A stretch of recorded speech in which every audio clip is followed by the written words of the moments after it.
할렐루야. 네, 일주일 동안 평안하셨을 줄 믿습니다.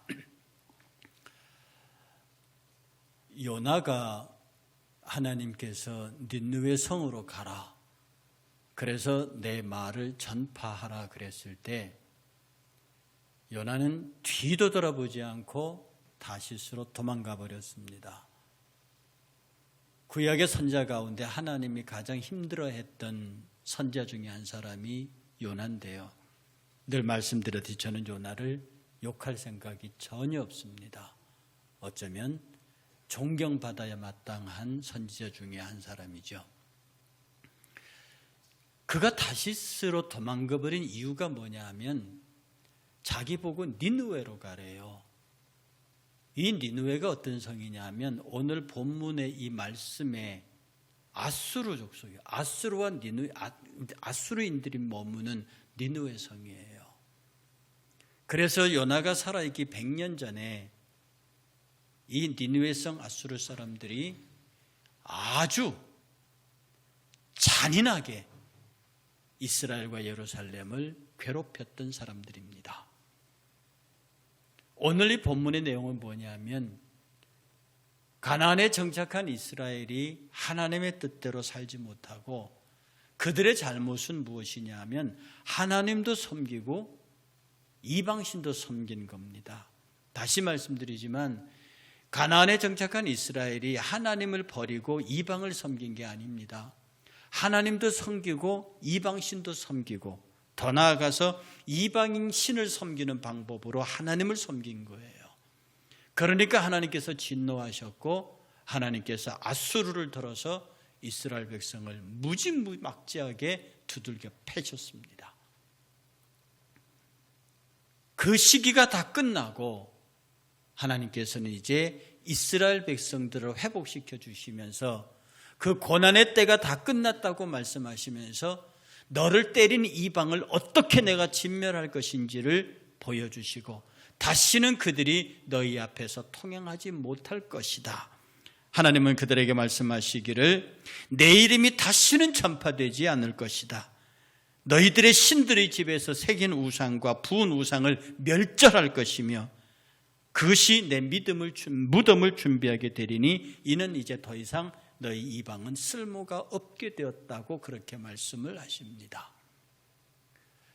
이스라엘 백성들에게서 아수르의 지배는 그야말로 고통이었습니다. 신앙적으로 고통이었고 정치적으로 고통이었고 사회 물질적으로 핍박이었고 견디기 어려운 피해 고난이었습니다. 그러나 하나님께서는 그 고난 끝에 이스라엘의 죄들을 제하시고 이스라엘을 고난받게 할 수밖에 없었던 것들을 제거하시고 다시 그들을 형통의 길로 인도하신다는 말씀이 오늘 본문의 메시지의 중심입니다. 지난주에는 고통에서 찾은 위로라는 말씀에서 오늘은 고통에서 찾은 형통이라는 말씀에서 고통은 곧 위로의 다른 표현이며 고난은 곧 위로의 다른 표현이며 위로는 곧 형통의 다른 표현이라서 고난과 위로와 형통은 서로 다른 표현이지만 고난이라 읽고 고난이라고 쓰고 위로라고 읽으며 위로라고 쓰고 형통이라고 읽고 형통이라고 쓰고 고난이라고 읽는 이 세계는 하나님께서 사랑하는 그의 백성들을 향해서 끝없이 불꽃 같은 눈동자로 감찰하시고 복 주시기를 위하여 돌리는 사이클과 같은 고난 가운데 위로 주시고 위로 가운데 형통함 주시고 그 형통함에 교만할 때 다시 고통이 오는 이런 하나님의 백성들의 사이클이 부지런히 움직여갔던 겁니다. 지금 우리도 엄청난 시련 속에 직면해 있습니다. 전 세계적으로 범람한 코로나 바이러스, 세계적인 집단 감염은 이것이 처음은 아닙니다. 서양은 제1차 대유행으로부터 제2차 대유행, 제3차 대유행, 1차 대유행 때는 거의 7,500에서 1억 2천, 2000 때 2차 대유행 때는 2억 5천만, 2,500만 정도, 3차 유행 때는 1억 5천만 정도. 그래서 학자에 따라서는 조금은 다르지만 많게는 7,500에 최대 2억 명까지의 인구가 죽어나가는 어마어마한 패스트, 서양 인구의 절반을 줄였던 적이 있었던 그 패스트의 고난을 경험한 적이 있습니다. 지금 우리도 우리 세대에서는 겪어보지 못하던 새로운 유행 감염에 직면해 있습니다. 그런데 어차피 집단 감염이야 우리 힘으로 어떻게 할 수가 있는 것이 아닙니다. 오늘 본문 속에 우리가 받아야 하는 고난의 이야기는 이렇게 전체적인 집단적인 고난뿐만 아니라 저와 여러분들의 삶 속에서 개별적으로 다가오는 고난이 있습니다. 고난 없는 사람이 누가 있습니까? 특별히 이 고난은 예수 그리스도의 십자가의 은혜 가운데 거하는 사람들, 예수 믿는 사람들이 당하고 있는 고난에 대하여 오늘 이 문제를 함께 생각해 보고 하나님께서 그가 지극히 사랑하는 자에게 고난을 주시는 이유와 그 고난이 왜 내게 형통의 근거가 되는지에 관해서 함께 생각을 해보려고 합니다. 유럽의 제2차 패스트 대유행이 일어날 때에 그때 데카메론이라는 책이 보카치오에서 출간됐습니다. 이 데카메론이라는 책 제목의 뜻 자체가 10일간의 이야기라는 뜻입니다. 온 도시가 피렌체가 흑사병으로 휩싸였습니다. 그래서 귀부인 7명과 귀공자, 귀족 청년 3명이 그 피렌체를 떠나서 그들의 죽음의 도시를 떠나서 피에솔레라고 하는 지금으로 말하면 별장으로 가서 거기에서 열흘 동안 한 사람이 왕이 돼서 재미있는 이야기를 서로 주고받음으로 당시 그들이 느꼈던 죽음의 공포로부터 잠시나마 벗어나고자 했던 이야기가 바로 이 데카메론입니다. 이 데카메론의 이야기 속에는 고난 끝에 행복을 찾은 이야기, 역경을 견뎌내고 승리한 연인들의 이야기, 재치로 위기를 모면한 이야기, 기발하게 상대를 조롱한 이야기, 이런 것들로 그들이 열흘 동안 머물면서 100가지의 이야기를 나누었다. 그래서 이 책은 위기 속에서, 고난 속에서, 고통 속에서 유머와 위트와 익살과 그리고 그런 것들로 위로받고자 하는 사람들의 이야기가 담겨 있어서 지금도 코로나19 바이러스로 시대로해서 유럽에는 이 책이 다시 유행하기 시작했다고 그렇게 말합니다. 유럽에 데카메론이 있었다고 하면 이 이집트권에서는 여러분이 잘 아시는 천일 야사라 불리는 천일 아라비안 나이트가 있습니다. 이것은 한 사람이 쓴 책이 아니고 여러 사람, 중앙아시아, 인도, 중국에 있는 전설들, 동화들, 설화들, 우화들, 비유들 이런 것들을 모아놓은 책인데 거기에는 재미있는 이야기를 얽혀 있습니다.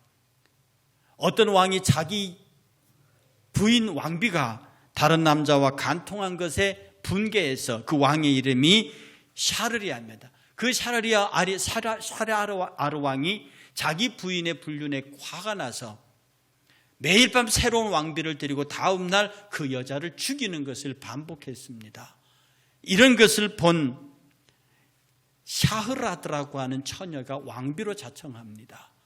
그리고 그 왕에게 가서 첫날 밤에 아주 재미있는 이야기를 들려줍니다. 그리고 말하기를 이 이야기를 내일 다시 계속해 드리지요. 그렇게 해서 이 이야기를 계속함으로써 왕이 그 이야기를 듣기 위해서 그 여인을 죽이지 못하고 끝내는 왕비를 죽이는 패습을 끊었다 하는 천일야사, 천일 아라비안 나이트가 거의 동시대에 나왔습니다.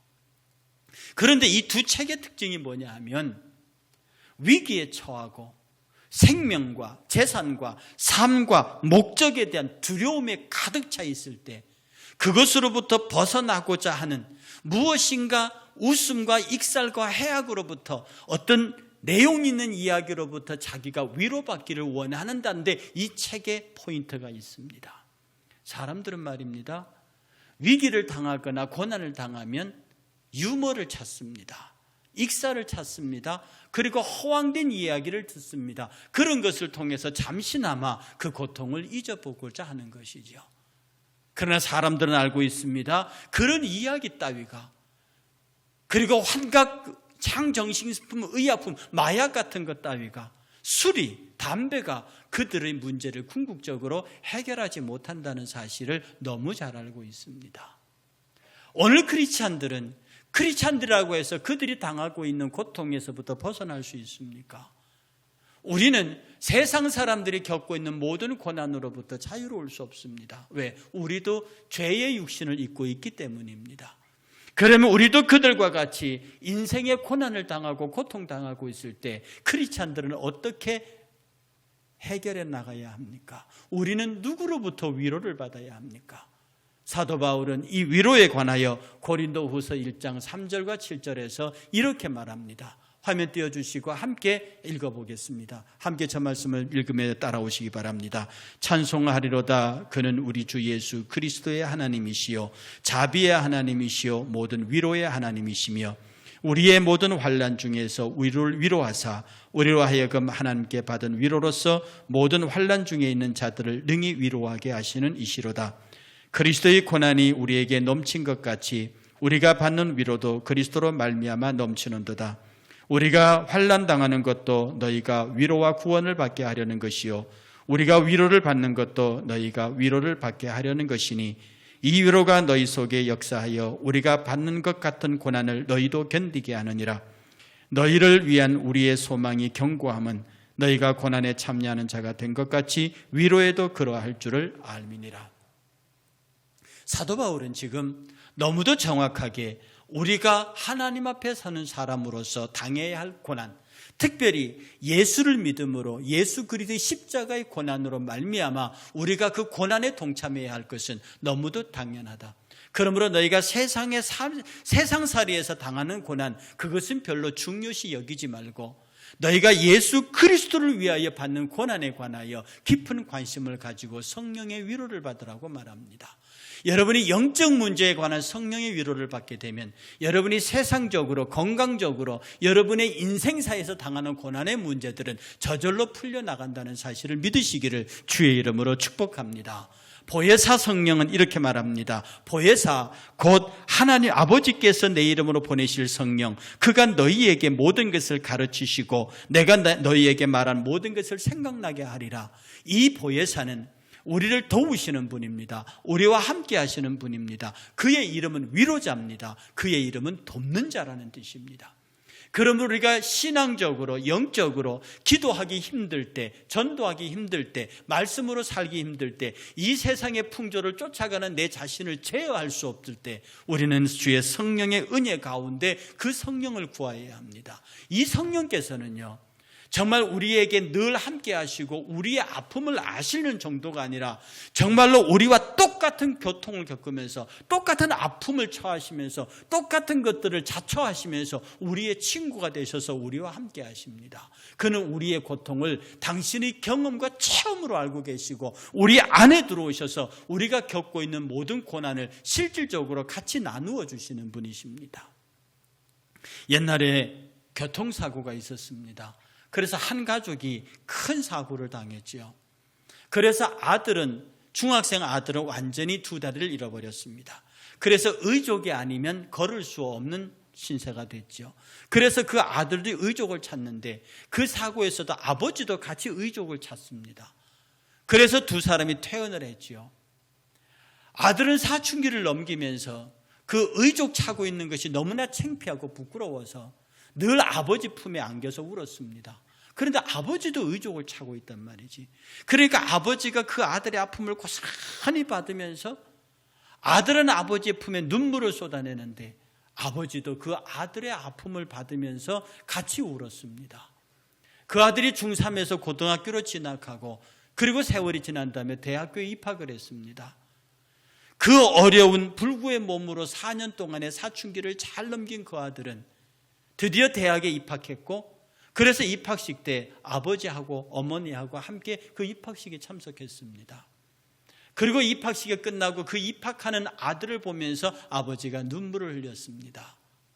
그리고 다 끝나고 함께 교문을 나가다가 이 사거리 건널목에 섰는데 갑자기 어린 꼬마 하나가 퐁당 길가로 차도로 뛰어내리는 걸 보는 순간에 멀리서 차가 쉥 하고 오는 것을 봅니다. 그런데 그때 희한한 현상이 벌어집니다.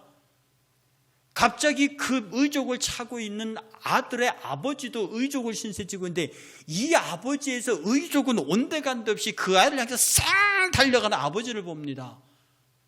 아들이 깜짝 놀랐습니다. 아버지가 의족을 내던지고 그 아이를 향해 달려가는 거예요. 그리고 그 아이들을 랭큼 안아갖고는 밖으로 뛰어나옵니다. 아들이 하도 놀라서 엄마를 붙잡고 엄마도 봤지 아버지 뛰는 거. 그랬더니 엄마가 그 아들의 어깨에 손을 얹고 이렇게 말했습니다. 아들아, 아버지는 그날 다치지 않았단다. 아버지는 그날 팔만 다쳤어. 그런데 병상에 누워서 혼수 상태에 빠져 있는 너의 잃어버린 발을 보고 다리를 보고 의사에게 그렇게 말했다. 내게도 의족을 채워달라. 내 아들이 지금 중3인데 이 사춘기 질풍노도의 시대를 어떻게 견디겠느냐. 그를 정말 위로하고 그의 친구가 되어줄 사람이 그의 고통을 이해하는 사람이 아니겠느냐. 내 비록 다치지 않았지만 내 아들이 모르게 내게 의족을 채워라. 그렇게 해서 네 아버지가 의족을 차고 있었단다. 그래서 네가 힘들어하고 속상해하고 친구들에게 놀림받아서 억울해할 때 아버지가 너를 안아주지 않더냐. 그때 네가 아버지한테 많이 안겨서 울었지. 그때 아버지도 같이 울었다. 그 이 아들이 가만 생각하니까 자기는 아버지의 가슴에 안겨서 울었을 때 아버지는 가슴 속으로 눈물을 담는 느낌을 느낀 거죠. 그 일에 아들은 아버지라고 불렀는데 아버지는 민망한지 뒤도 안 돌아보고 의족을 양팔에 끼고 그냥 뛰어가 버리시더랍니다. 사랑하는 여러분, 이 아버지는 그 꼬마조차도 자기 아들처럼 될까 봐 그때 의족을 벗어버리고 뛰어나간 겁니다. 우리 예수님은요, 여러분을 위로하시고 여러분과 함께 하시되 그래 잘해, 이렇게 내가 너 함께 있을 거야, 이렇게 말하지 않으셨습니다. 저와 여러분의 삶에 그냥 뛰어들어오셔서 내가 배고프면 같이 배고프고 내가 힘들면 같이 힘들어 주셨다는 겁니다. 여러분들은 그걸 모르셨다는 거예요. 십자가 이야기에 그런 게 있습니다. 예수님이 막 십자가를 낑낑거리면서 지고 가시기에 막 뛰어갑니다. 예수님, 그 십자가 내가 질게요. 베드로는 그 십자가 가지고 거꾸로 갔다는데 저도 예수님 그 십자가 제게 주세요. 그때 예수님이 뒤도 안 돌아보고 그냥 가십니다. 계속 쫓아가면서 예수님 십자가 달라고 그러니까 예수님이 야, 내가 너를 처음 만났던, 네가 나에게 십자가를 달라고 했던 그 지점으로 돌아가라. 거기에 네가 져야 할 십자가가 있어. 그래서 이 사람이 다시 또르르 내려가서 그 자리가 십자가 진짜 하나 있습니다. 그걸 메고 정말로 자기 힘을 다해서 예수님에게 가까이 왔더니 예수님이 십자가를 안 지시고 혼자 서서 싱긋이 웃고 계시더랍니다. 예수님, 십자가 어떻게 하셨어요? 네가 메고 있잖아. 네가 메고 있잖아. 예수께서는 당신의 십자가가 곧 나의 십자가고 나의 십자가 곧 당신의 십자가로 받으셨습니다. 왜 여러분이 슬프다고 우십니까? 아프다고 힘들다고 여러분과 함께 충분히 그 고난을 나누고 있는 우리 사랑하는 구주 예수 그리스도가 여러분의 고난을 같이 나누고 있는데 왜 여러분은 울고 계시냐? 왜 여러분은 남을 미워하고 계시냐? 왜 여러분은 힘들어하고 계시느냐 이 말입니다. 하나님이 저와 여러분들에게 주신 고난은 좀 더 예수 잘 믿으라고, 좀 더 세상으로 가지 말고 좀 더 내 곁에 붙어 있으라고, 세상의 유혹을 따라 썩어져가는 구습을 쫓는 옛사람을 벗어버리고 오직 의와 진리와 신령함으로 거듭난 새 사람을 입어서 새술에 취해서 제발 내 곁에 떠나지 말고 있으라고, 그의 지극한 사랑의 매가 우리에게 고난으로 와 있는 것입니다. 저와 여러분들이 고난을 당하면 그것이 하나님의 사랑받는 이야기이신 줄 알면 됩니다. 그 고난 때문에 기도하게 됩니다. 그 고난 때문에 이웃을 돌아보게 됩니다. 나무가 열매 맺기 전에 뿌리가 깊이 내리는 것을 아시나요? 뿌리 내리지 않고 열매 맺는, 뿌리가 깊이 박히지 않고 건실한 열매를 맺는 나무를 보셨습니까? 여러분의 믿음의 뿌리가 깊이 내려가지 아니하고 어떤 열매를 기다리고 계십니까? 사람이 잔돌에 걸려 넘어지는 것이지 바위에 걸려 넘어지는 게 아닙니다. 크고 어마어마한 일들에 내가 자빠지는 것이 아니라 잔돌처럼, 돌멩이처럼 작은 것에 걸려서 내가 넘어지는 겁니다.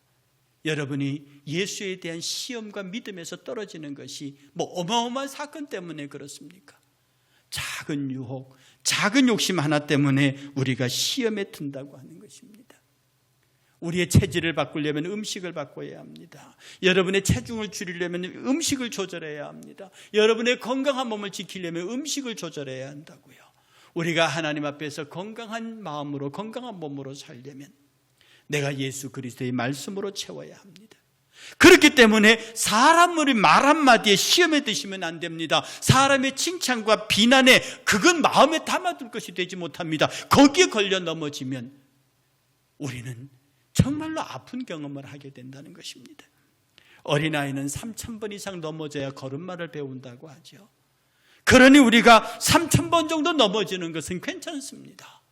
걷기 위한 거니까. 여러분의 믿음의 걸음마를 제대로 하기 위해서 3,000번 정도 넘어보셨습니까? 3,000번 정도 실패해 보셨습니까? 하나님은 우리의 실패를 인정하십니다. 그는 우리가 진토임을 아시기 때문에 그렇습니다. 그러므로 우리는 하나님 앞에서 내가 3,000번 넘어지는 것을 너무 당연히 여기고, 그리고 내 인생에서 어떤 것도 내 것이 없다라는 것을 가르치기 위해서 주신 것이 고난입니다. 여러분이 사람 때문에 웁니까? 저 사람이 내 사람인 줄 알았더니 저 사람이 나를 울립니다. 그 사람이 당신이 영원히 당신의 사람이 아니라는 겁니다. 저 물질이 다 내 물질인 줄 알았더니 그 물질이 나를 울립니다. 그 물질의 영원한 주인이 당신이 아니라는 겁니다. 내가 건강 때문에 웁니다. 나는 영원토록 건강할 줄 알았더니 어느 때가 내가 건강 때문에 웁니다. 자녀 때문에 웁니다. 부모 때문에 웁니다. 사랑하는 사람 때문에 웁니다. 영원히 당신의 것이 아니기 때문에 그렇습니다. 사람들은 그것이 영원히 자신의 것인 줄 알기 때문에 그 사랑했던 것 때문에 울고 있다고 하는 사실입니다. 고난은 모든 것을 버리게 만들지만 동시에 모든 것을 다시 갖게 만드는 축복의 기회요 수단임을 우리가 알아야 하는 것입니다. 기도로 이루어야 합니다. 그 기도는 예수 그리스도를 말하는 겁니다. 고난을 통한 형통의 유일한 길은 예수 그리스도, 그분이 내 중심에 가장 자리 잡고 있을 때 우리의 삶은 형통이란 이름으로 고난의 글자가 바뀌게 되는 것입니다. 세상에서 갑부가 된 1천억 대의 부자가 있었습니다. 그 1천억 대의 부자가, 사업에 성공한 사람이, CEO가 대학에 와서 특강을 하는 기회가 있었습니다. 그분이 강단 앞에 섰을 때 그 학교 교수들과 학생들이 많이 몰렸습니다. 그런데 그 칠판에다가 쓰기를 1000 쓰고 뒤에다가 억자를 썼습니다. 1,000억 써놓고 말하기를 제 재산이 한 이 정도 될 겁니다. 그런데 제가 이 재산을 모으기 위해서 어떻게 했는 줄 압니까? 저는 1,000억이라 써놓고 항상 이렇게 생각합니다. 첫 번째, 끝에 0은 나의 노력의 결과다. 그리고 두 번째 0은 내가 사람들에게 보여준 나 자신과 사람들에 대한 신뢰다. 세 번째 0은 내 스스로 나 자신을 돈에 대해서 방탕하지 않고 돈에 대해서 나 자신을 관리한 관리다. 내가 정말로 성실하고 부지런히 노력해서 돈을 벌었고 남에게 신뢰를 주어서 돈을 벌었고 그리고 그 돈과 나를 잘 관리했기 때문에 오늘 내가 1,000억의 돈을 유지한다. 그런데 여러분, 이 앞에 일자가 뭔지 압니까? 그는 예수 믿는 실업인이 아닙니다. 이 앞에 일자가 뭔 줄 압니까? 이것이 바로 건강과 사랑입니다. 이렇게 강연했습니다. 내가 이 1,000억을 유지하기 위해서 나는 건강해야 하고 이 1,000억을 사회를 위해서 유용하게 쓰기 위해서 나에게는 사랑이 필요합니다. 그래서 나를 위하여 건강을, 세상을 위하여 사랑이 필요합니다. 이렇게 강연을 듣는 사람들이 박수를 쳤어요. 오늘 이 강연을 여러분이 그대로 들었다 치고 앞에 영세계에 대한 비유는 그냥 받아도 되겠습니다. 그렇습니다. 열심히 노력해야 합니다. 그렇습니다. 사람들에게 신뢰를 주어야 합니다. 그렇습니다. 그것을 잘 관리해야 합니다. 그러면 앞에 일은 달라야 합니다. 그 일이 무엇이겠습니까?